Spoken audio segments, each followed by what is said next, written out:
four-time Miss Olympia Jay Cutler. Welcome to my channel, Jay Cutler TV, and make sure to stay in tune with the newest and updated videos. Subscribe below, guys. Thank you so much for following along. And he came later. Pedro, talk to me about this last prep. So every time you compete, you do very well. You keep getting better. You're not the biggest guy that you said, but you're always hard as nail, impeccable condition, make progress every year, get a little bit bigger. And then this last prep, you start prepping for New York again, right? Yes. And tell us what happened. Okay, I'm going a little backward, just a little. Yep. In the last two Ferrignos, I was 11th and then 9th. Keep getting better every time? Yes, Yep. so top 10 in the open division with competing with Olympia guys, Olympia competitors. Yep. Justin Compton, a lot of guys. Yeah. And Tough lineup for you. yeah, so top 10 was great for me. But I said, everybody said, you should do 212. You're going to make some damn. I know, if you can do that in the open, Yes, exactly. yes. And I said, okay, I'll do it next year. Okay, I'll do it next year. So that year, 2017, I decided, I said, I need to be a big show if I want to make noise. I picked New York Pro. New York Pro, I have always dreamed competing in the New York Pro, the night of the champions when I was in Mexico. Champion. Yeah. Yes. So I was living a big dream because for me it was still in my head the night of the champions. Yeah. That year my economic situation was very good. I had 3 sponsors, 3 contracts. Nice.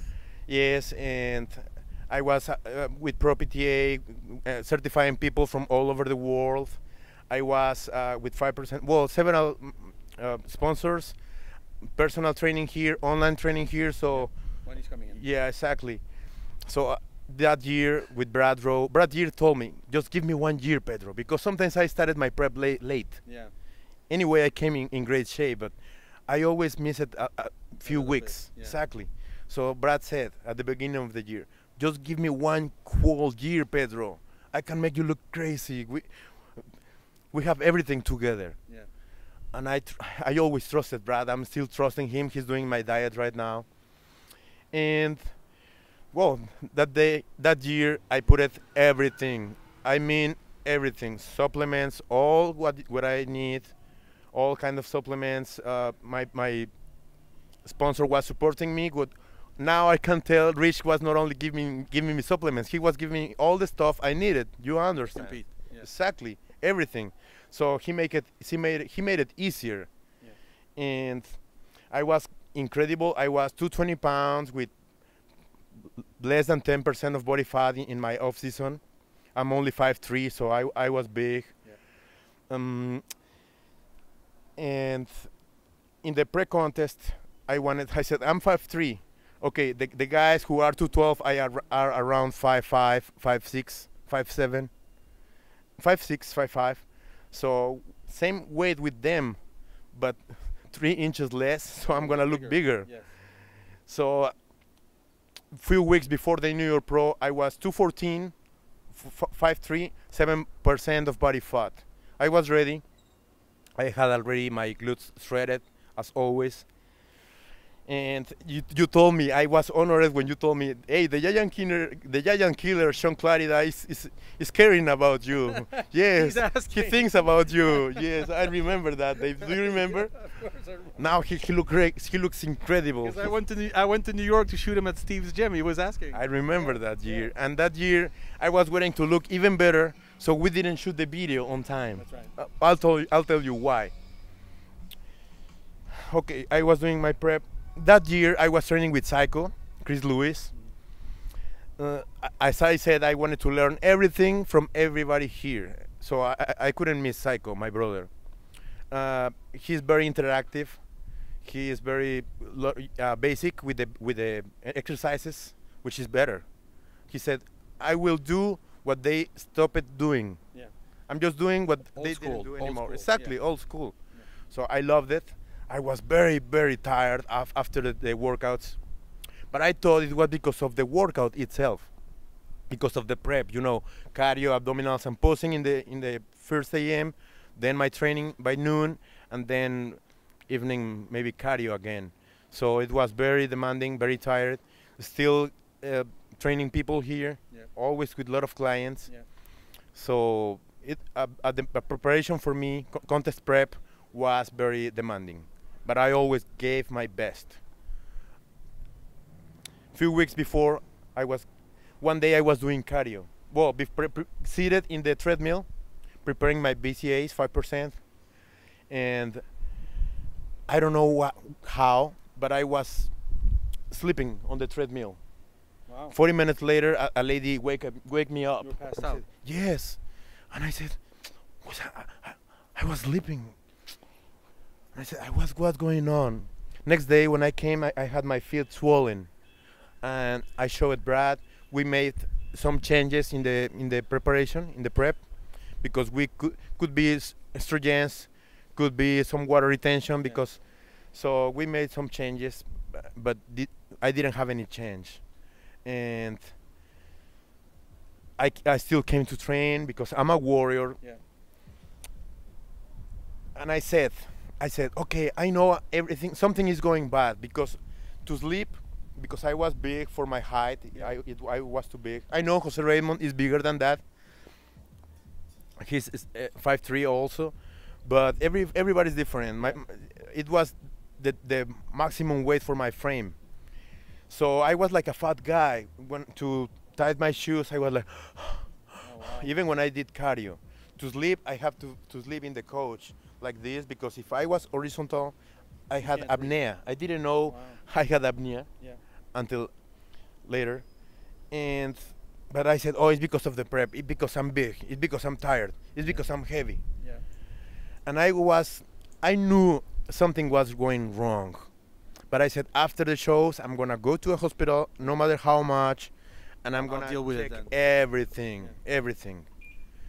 After the show, I can't stop now.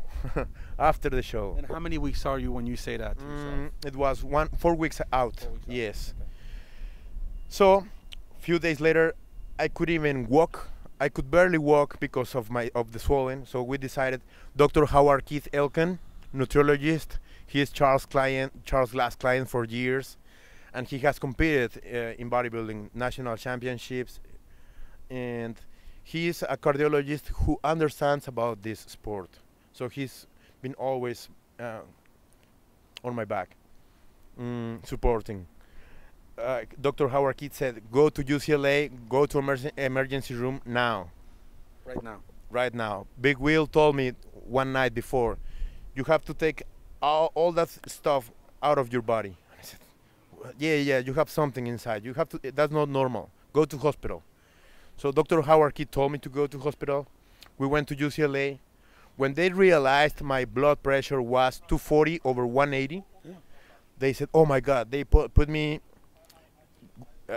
they checked my blood, they checked everything. The funny thing is we are very strong, and with all the supplements we use for the prep, we cover the symptoms of anything. So I feel tired, oh, it's because of the preparation. I feel tired, oh, it's because I train very hard. It's because of the diet. No, it's not normal. It's not normal. But we deal with it. Exactly, yeah, because we are warriors. We can stop. It's a big mistake. We have to listen to your body. And 8 to 10 doctors came to me to ask, what are you doing? The truth, please. Wow. We never say anything about that in public because we are professionals, we are ethics, and we have to keep an image. Even when everybody knows this, I had to open my heart, open myself, and say, okay, I'm on Primo, Sustanon, Trembolone, Masteron, Anavar, T3, Clenbuterol, etc. So they were, oh my God, oh my God, oh my gosh, yes, yeah, yes, yes. And it seemed like I had water on my lungs. They checked my heart, they did MRI, they did ultrasound of all my organs, and they said you have several organs swollen, liver, your heart is bigger, obviously, we know it. Your kidneys are swollen, but we don't know yet what's going on. So they put me on intensive care unit. Okay. Well, first it was in a regular room, but as they couldn't control my very high blood pressure, they put me on intensive care unit. Yeah. They put a catheter for my urine. They always do it. I hate that. Well, it was my first time in a hospital. I was because different things, surgery to fix a hernia 1 year before in Mexico, but the first time in my life for being sick. So they put a catheter, and the nurse accidentally, well, it seems that I had a little tear in the inside. So I started bleeding.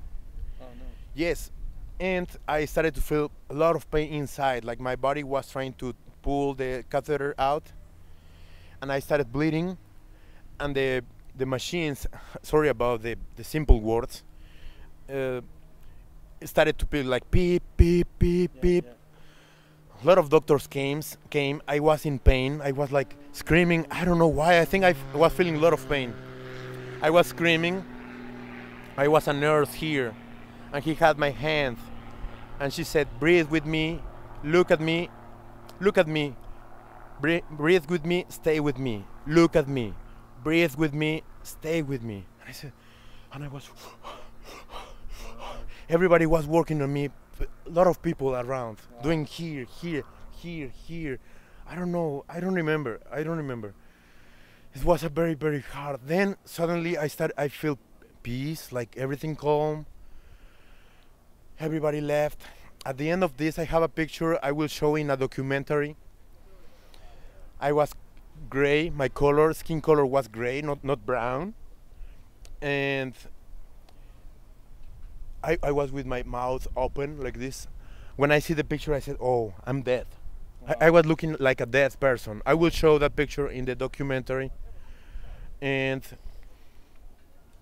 it was shocking for me. I was big. I was incredible big, but dying. So it's like ironic when you wanted to be always bigger, no matter what. I don't care. Yeah, I was the biggest in my life, with the best shape of my life. Almost dead. Wow. Okay, next morning, they said, "You must know you had a heart attack last night." Oh my God. It was shocking for me. My wife, like, wow. We were alone. We don't have any relatives here in the United States.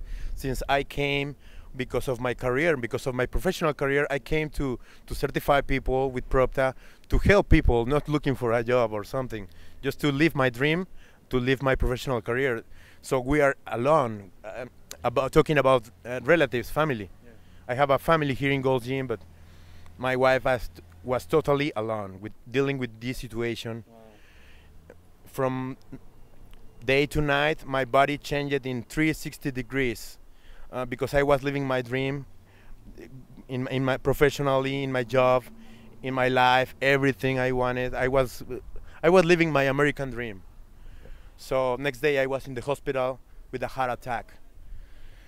Crazy. Yes, I continued in intensive care for 10 more days. They realized I had an infection in my kidneys. It's very hard when you are using a lot of things, as I already said. It's very hard to know what exactly caused the situation, the very high blood pressure or the infection in the kidneys. But they didn't know. They didn't know. We thought it was because of a old Masteron I had from 1 year before, and waiting for my new stuff, I used an old bottle, and probably was that. So my kidneys were swollen, my creatinine was high. And like 7 point something, and they said, "Okay, we have good news." A doctor came and said, Dr. Igor Keegan,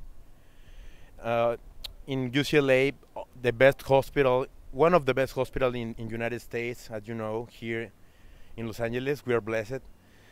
And the transplant team had a meeting and said, "Okay, you have hope. You have an infection, so we are working with steroids." you again, me again.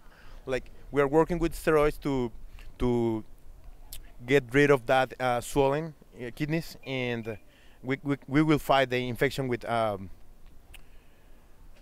medication. Yeah. And I came back to home. I was doing my diet 100%. It was not hard for me doing 25 years doing bodybuilding. It was not for me hard doing diet. It's part of my life. Yeah. So 1 month later, I continued coming to train, to do my cardio, very light. I already knew I was not doing the New York Pro, but in those days I was very active in the social media. Now I'm trying to come back because people should know what I'm dealing with. So I was very active in the social media, so I didn't want it to say I had a problem. Why? Because here in United States, the culture is different. Everybody in Gold's Gym knew I was in the hospital. But sometimes in Latin America, I have to be honest, people is like, oh, that guy, he was on the top and now he's down. Oh, everywhere there are haters. So it's a minority. They're happy to see you fell. Yeah, it's not that much people, but when you are insecure, you feel you care about those guys. And I said, no. It was not. I was not afraid of people talking. I didn't want to let anybody see me down. That's it. Maybe that was like kind of I don't know how to say. Yeah, I understand what you mean. Yes, yeah. So I said, let's wait. I'm going to heal. I'm okay. It's an infection. Yeah. I'll be okay. Yeah. I'm not doing New York Pro, but I'm okay.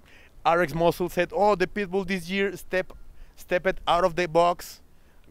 Dave Palumbo always supported me, like reposting my videos, like, oh, the Pitbull is making noise, the Pitbull is coming back, the Pitbull. You got support. Yeah. Yes, and I'm very honored because I'm in the West Coast, but they cover all the country, not only the East Coast. Yeah. I like that. Just like you, Dave. So I continued training, covering in the social media, like I was still preparing for the New York Pro. Yeah. And I said, they told me not to fly because of my high blood pressure. Yeah. But I didn't pay. You didn't listen? Shit, no. You went. And I wanted to go to pick up my number and to show up. My name is on the list of the New York Pro. It was a dream for me. Night of the Champions. I couldn't do it before because in the past I didn't have money. So I'm going anyway. We already had the planes and the hotel for not only for New York Pros, but for Toronto Pro in Canada. Wow. So I was doing one show after the other. Wow. And I said, if I'm not top 5, at least I get retired because I'm 43 and I want to have kids and I want to develop my professional career as a trainer and a coach, online coach. So I said, if I don't make top 5, I'm not gonna waste my time competing to get 8, 7, 11. Yeah. No, that's stupid because you are risking your health. Yeah. If you see you are doing something, okay, keep going. Yeah. If you're not doing nothing, don't play with your body, please. That's good advice. I'm telling you this. Yeah. That's what I'm sharing. It happened to me. Yeah. So I took the plane. When I was in the plane, my testicles started to get swollen, like this big with water, because I shouldn't fly with the high blood pressure. Oh I was very worried, concerned. I told my wife, hey, I have a big problem. I don't know what's going on with my body. When we got to New York, my face, everything was like this. Oh my God. Yes, I made a video on Instagram. I will show it on the documentary. But I went to the show, I showed up, I got my number. I gave a hug to my friend, Sean Clarida, Giant Killer. And his coach, Matt Jensen. I have a picture with both of them. Yes, and because it was like a family because he was Brad's coach. Yeah, that's right. Yes, I saw Guy Cisterino, Marco Rivera, all my friends that years before they were my idols. Now I was going to inside I trained to beat them. That's right. That's what we train for, to beat everybody else. Yes. First yourself, then everybody else as a consequence. You don't have to care exactly about other guys. You just have to care about be better than the last time. As Dorian Yates used to say, next year I'll be bigger and better. And I did the same my entire career. That's what I'm telling, that I don't compare with everybody. I just did as the big ones. As a professional, IFBB pro bodybuilder. So then you had to announce, once you went to New York, you did announce you weren't able to do the show. yeah, I showed the letter from Dr. Howard Keith from UCLA that I had big issues. They gave him my number. They told me, you are a gentleman, you're a warrior. Thank you. You have honor. And I said, okay, yeah, I have to show up. Why? Why are you risking in the plane? Because of the biggest things of values in a bodybuilder, in a champion, honor. I went to show New York Pro, risking my health for honor. I got my number, and I said, okay. I closed the circle.